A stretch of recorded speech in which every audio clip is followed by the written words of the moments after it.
anterior, posterior, superior, inferior. Where are those spines? Well, here's the crest. You come down to one side, you see two lumps here. Now, they're not really very spinal. When I think of a spine, I think of a cactus spine or something. Not very much like that, but they are prominent. And then over here, at the other end, there's going to be two lumps here. Not very spine-like, but they're lumps, right?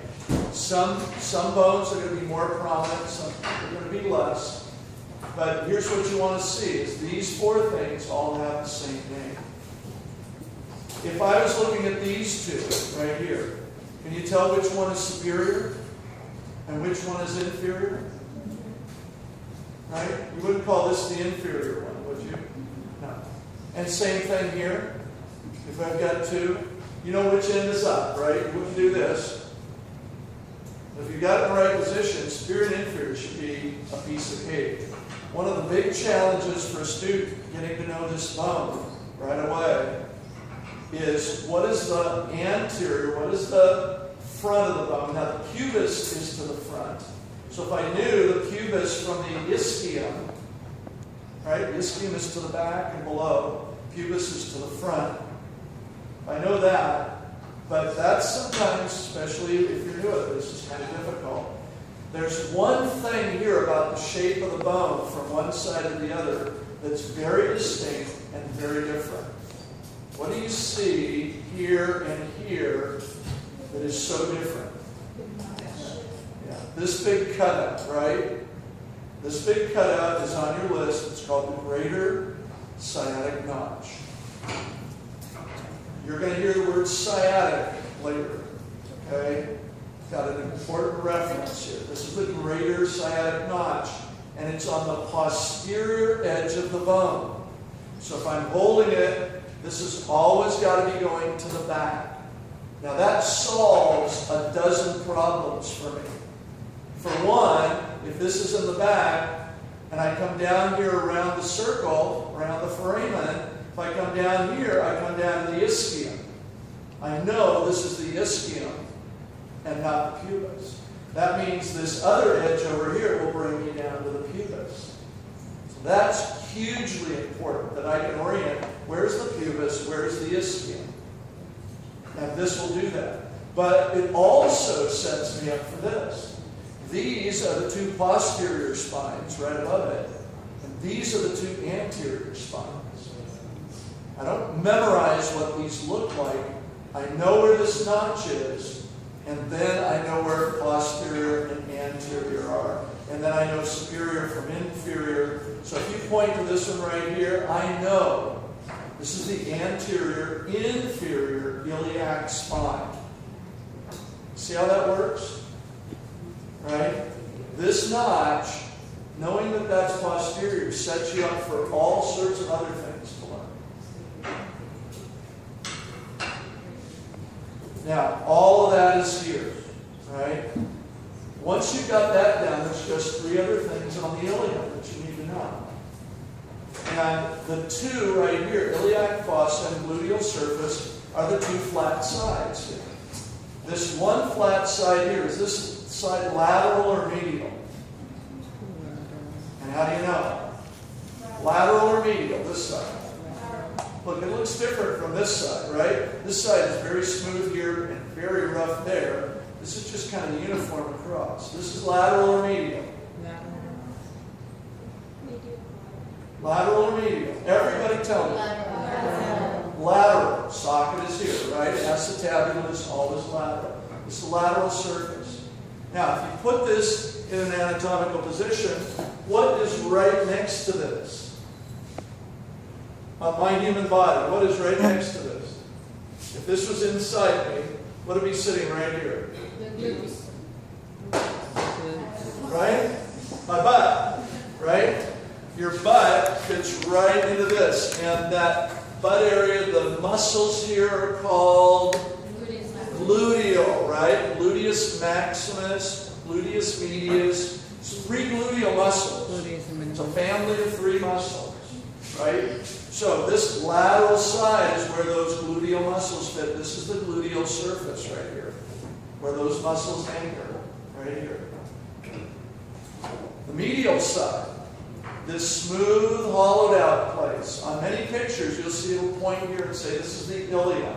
When it does that, it means the whole thing. This feature right here, you can see it's sort of shallow and dish-like.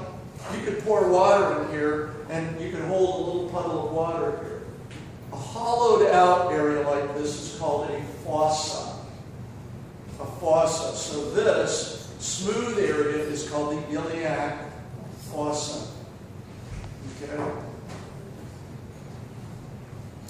And then the last element here, the auricular surface. You know what an auricle is by now? Yes. What is an auricle? An ear, right? So, on this side again, next to the iliac fossa, is where the sacrum attaches. Do you see anything here shaped like an ear? Right? Can you see how all this rough stuff is kind of divided into this thing and this thing right here? See the edge of it? See the shape of it?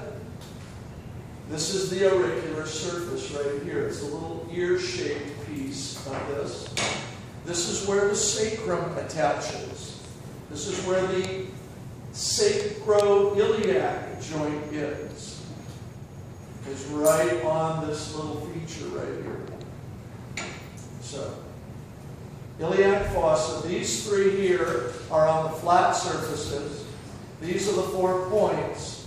This is the crested top, and this is that notch. Good with that? Okay.